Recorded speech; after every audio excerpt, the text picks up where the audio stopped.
Lord, please guide me today and tomorrow. Lord, thank you for this day. Thank you for another day.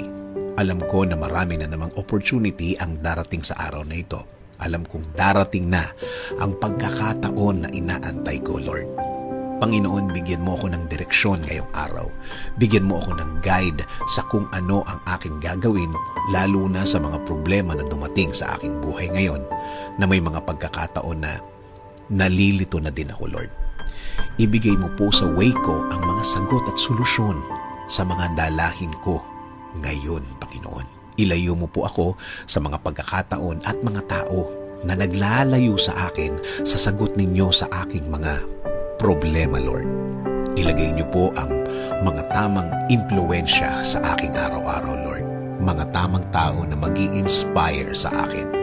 Mas magbibigay ng mga paliwanag tungkol po sa